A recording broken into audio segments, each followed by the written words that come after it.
Last week, mobile launchers in China fired 4 newly developed anti-ship missiles into the disputed waters of the South China Sea. This is the latest in a series of aggressive posturing from China designed to signal to the world that China should be seen as undisputed regional hegemon, a view that has long worried strategists in the United States.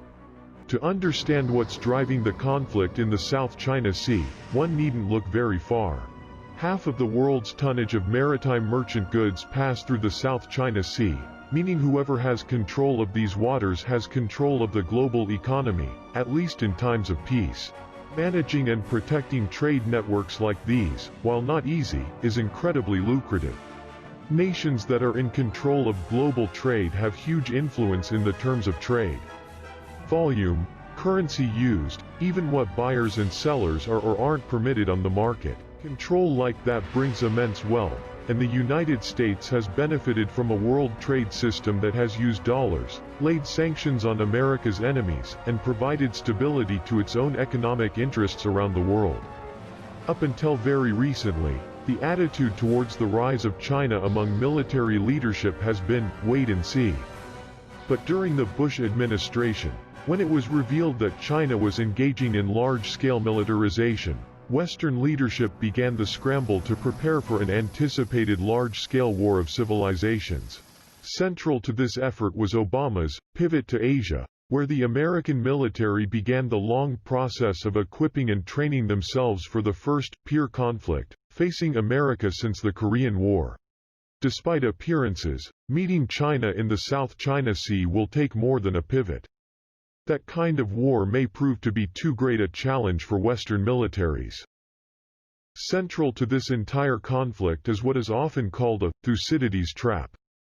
Essentially, when an economic power like China rises and replaces the existing economic and military hegemon, war often breaks out as the incumbent power fights to keep its position. Before recognizing that China was indeed using its economic power to prepare for a military confrontation with the West, many strategists hoped that the world could continue the demilitarization between superpowers that we saw during the latter half of the 20th century. Numerous weapon bans and international economic initiatives seduced many of us into thinking that large-scale conflicts were an ugly relic of the past, and the optimism of the post-war period was apparently vindicated when the Berlin Wall fell so many years later, seemingly demonstrating that a unified world system was all but inevitable. Sadly, however, it appears that the worst may yet be to come, unless thinkers in the West can ensure China does not abuse its new position. Obviously, we can all hope that trust can be rebuilt, if it ever existed in good faith, between the East and the West, and that China will not recreate international law in its own image, tarnishing the very idea of international law until a different superpower can enforce it. However, the West was never so noble in the drafting and enforcement of international law. It would be naive to expect that from China. Instead, strategists are hard at work coming up with ways the West might be able to retain some of its geopolitical power and ensure that China doesn't completely dominate the globe. Right now, all strategic focus is on the South China Sea, where China will either defeat the U.S. Navy and earn global superpower status, or where its ambitions will be crushed by a coalition of Pacific nations led by the United States.